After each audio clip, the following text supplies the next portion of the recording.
So for the past 20 years, I've been helping Malaysians and other Southeast Asians to speak better English. And through training thousands of Southeast Asians, I've discovered a very surprising truth. I've discovered that how well somebody communicates in English actually has very little to do with their English level. It has a lot to do with their attitude towards English. There are people out there who have a very, very low level of English and they can communicate very, very well. One of them that I remember was a student, a participant of mine named Faisal. He was a factory supervisor. English level very, very low. But this guy could just sit and listen to anybody very calmly, clearly, and then he could respond, absolutely express his thoughts beautifully at a very low level of English. So today I want to share with you what is so different about people like Faisal. How do they do it? And second of all, why is this so important, not only to you, but to your children, to your community, and to the future of Malaysia? And third of all, what's one thing you can do, starting today, if you want to speak with that calm, clear confidence that people like Faisal has? So first of all, what is so different? How do people like Faisal do it? So to answer that question, I'm going to take you back about 10 years, okay? So I was training staff at that time, and my daughter at that time was taking piano lessons. And I started to notice two really strong similarities between my daughter's attitude or thinking towards playing the piano and a lot of Malaysians' thinking or attitude towards English. Now, first of all, I should tell you, my daughter absolutely hated piano, hated the lessons, hated practicing. This is my daughter practicing piano, okay? This is as good as it got. This is the real thing. And she dreaded going to piano lessons because to my daughter, going to piano lessons, she was filled with this sort of dread because it was all about not screwing up, right? Because like for a lot of piano students, to both my daughter and her teacher, her success in piano was measured by how few mistakes she made. Now, at the same time, I noticed that a lot of Malaysians went into English conversations with the same sort of feeling of dread, this sort of feeling that they were going to be judged by how many mistakes they were going to make and whether or not they were going to screw up. Now, the second similarity that I noticed was to do with self-image. You see, my daughter, she knew what good piano sounded like, right? Because we've all heard good piano. And she knew what her level was, and she knew how long she'd have to play for to play like that. And a lot of Malaysians, I noticed, had this idea of what good, proper English is supposed to sound like, and I see a lot of you nodding, and what their English sounded like, and how far they'd have to go to get there. And they also felt like they were, like my daughter, just bad piano player, bad English speaker, right? My English not so good lah, cannot, sorry shaya, cannot. So I could see these similarities, but I still couldn't figure out, okay, what is it about these people like Faisal that are so different that can just do it smoothly, calmly, with confidence? And one day I discovered that answer, and I discovered it quite by chance. It was a day when my computer broke down and I had to go to a cyber cafe. Now, okay, it was my first time and I discovered cyber cafes are disgusting places, okay? They're really gross. They're smelly and they're filled with boys and they're all playing noisy, violent games. They're just disgusting places. But I had to go there. So I sit down and I start noticing this guy beside me and I become very, very interested in this guy next to me. Now, this guy is playing this game that is basically, it's like shooting people until they die, and that's it, right? That's the game, right? And I'm noticing that this guy is not very good. He's like, in fact, terrible, right? Because I'm looking and I'm seeing like a lot of shooting and not much dying, right? But what really interested me was behind this lousy player were 3 of his friends sort of standing there watching him play. And what I really noticed was, even though this guy was terrible, even though his friends were watching him, there was no embarrassment. There was no feeling of being judged. There was no shyness. In fact, quite the opposite. This guy's like totally focused on the bad guy, smile on his face. All he can think about is killing these guys, right? And I'm watching him and I suddenly realized, this is it.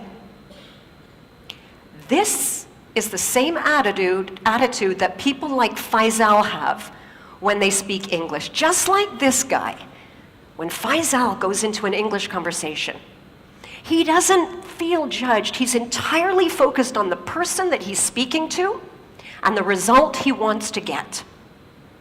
He's got no self-awareness, no thoughts about his own mistakes. Now, I want to share with you a real, true example to paint a picture of somebody who speaks English like they're playing piano and someone who speaks English like they're playing a computer game. And this is a true story. Happened to me. A while ago, I was in a pharmacy. I had to buy Omega. My doctor said I should get Omega. And I go to the shelf, there's tons of Omega. There's Omega that's high in DHA, Omega that's high in EPA, and I don't know which one to buy. Now, the sales rep happened to be there, and I saw she was like this well-dressed professional woman. I walk over to her, and I see this look as she sees me, this sort of, it's a look I recognize very well.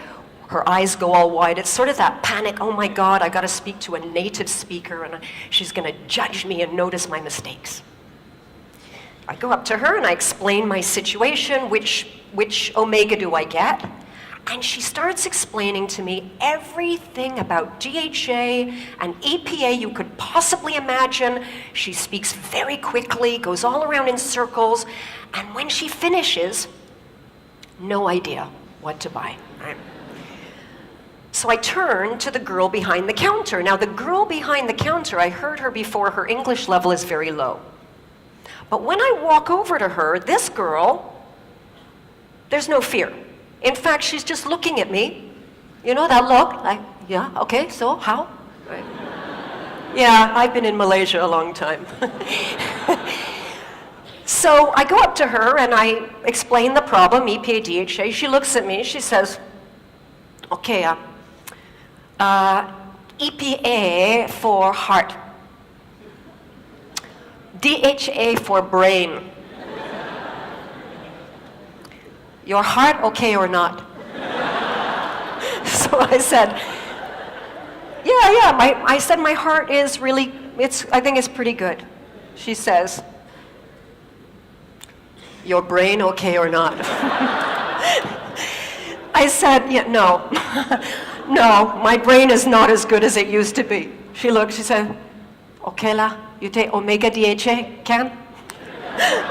Problem solved, right? So we've got 2 different kinds of communicators. We've got the one who's got a high level, but totally focused on herself and getting it right, and therefore very ineffective.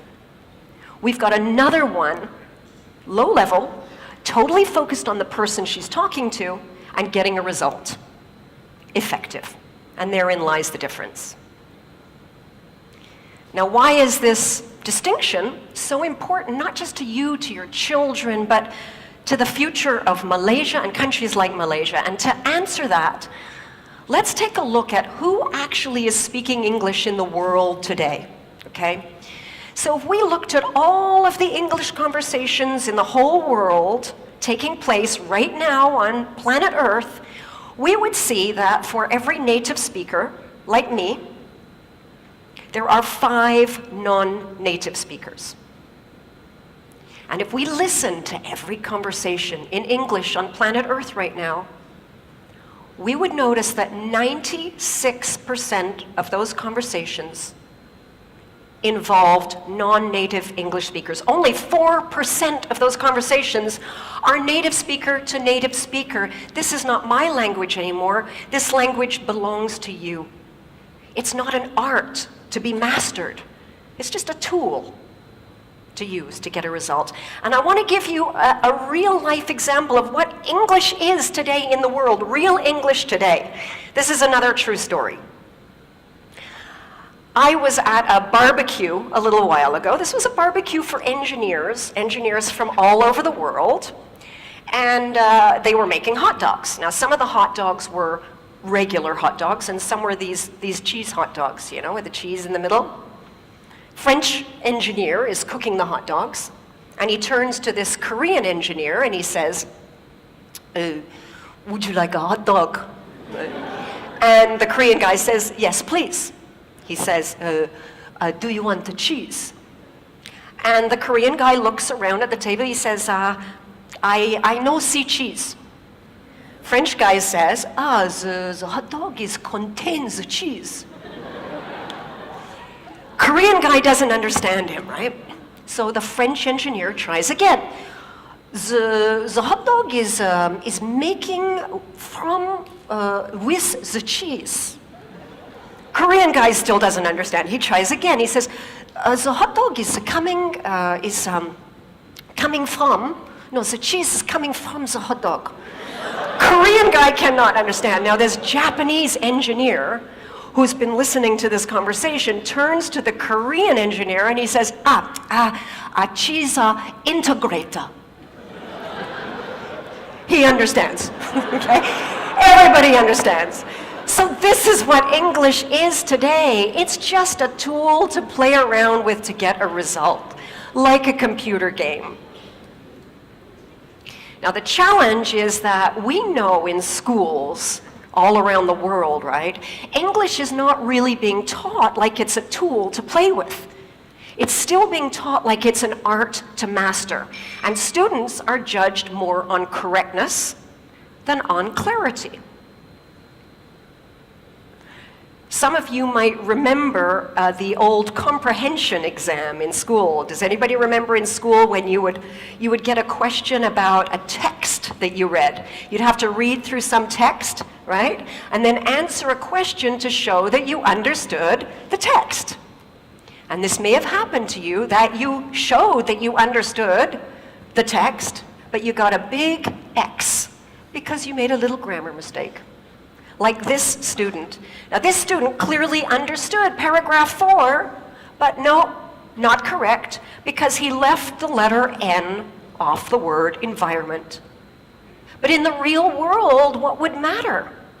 In the real world, what would matter is, did you understand the email or did you understand your customer so that you can go ahead and take action? Now the problem that I see here over and over is that people take the attitude they developed about English in school and they bring it into their adult life and into their work. And if you're in a stressful situation and you're having a conversation and you're trying to give a result to someone and say it correctly, your brain multitasks. It cannot do two things at once. And what I see is the brain just shutting down. And you may recognize these 3 symptoms of the brain shutting down. The first one is that your listening goes. Someone's talking to you and you're so busy thinking about how you're going to respond and express yourself correctly, you don't actually hear what the other person said. And I can see a lot of nodding in the audience. The second thing to go is your speaking. Your mind sort of shuts down and that vocabulary you do know just disappears and the words don't come out. The third thing to go is your confidence. And the worst thing about this is you may only be confident because you cannot express yourself clearly, but to the person talking to you, they may misunderstand this as a lack of confidence in your ability to do the job, to perform. So if you want to speak English like Faisal with that great confidence, here's the one thing that you can do. When you speak, don't focus on yourself. Focus on the other person and the result you want to achieve. Imagine a next generation of Malaysians, all with that wonderful confidence in communication that Faisal has at any level of English. Because let's remember that English today, it's not an art to be mastered. It's just a tool to use to get a result. And that tool belongs to you. Thank you.